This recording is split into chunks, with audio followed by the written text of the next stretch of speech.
आज तक हम सुनते आए हैं कि सीता स्वयंवर में जब शिव धनुष भंग हो गया था श्री राम जी के द्वारा, तब परशुराम जी राम जी पर बहुत क्रोधित हुए थे और राम जी ने बहुत ही विनम्रता पूर्वक उत्तर दिया था।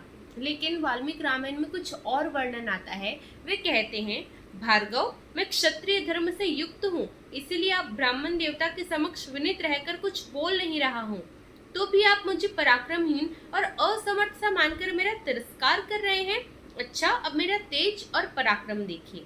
ऐसा कहकर शीघ्र पराक्रम करने वाले श्री रामचंद्र जी ने कुपित हो परशुराम जी के हाथ से वह उत्तम धनुष और बाण ले लिया।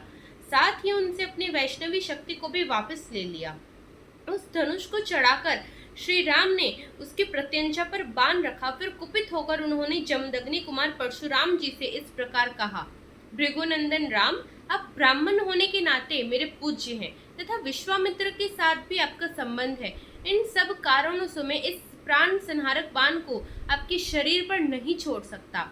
परशुराम, मेरा विचार है कि आपको जो सर्वत्र शीघ्रता पूर्वक आने जाने की शक्ति प्राप्त हुई है, उसे अथवा आपने अपने तपोबल से जिन अनुपम पुण्य लोगों को प्राप्त किया है, उन्हीं को नष्ट कर डालूं, क्योंकि अपने पराक्रम से विपक्ष की बल की घमंड को चूर कर देने वाला यह दिव्य वैष्णव बाण, जो शत्रुओं की नगरी पर विजय देने वाला है, कभी निष्फल नहीं जाता है। उस समय उस उत्तम धनुष और बाण को धारण करके खड़े हुए श्री रामचंद्र जी को देखने के लिए संपूर्ण देवता और ऋषि ब्रह्मा जी को आगे करके वहां एकत्र हो गए। तो इस प्रकार परशुराम जी के कठोर वचन सुनकर श्री रामचंद्र भगवान भी क्रोधित हुए थे। तो यहाँ पर श्री राम हमें यही सीख देते हैं कि जहाँ जरूरत पड़ती है वहाँ पर बोलना भी आवश्यक है।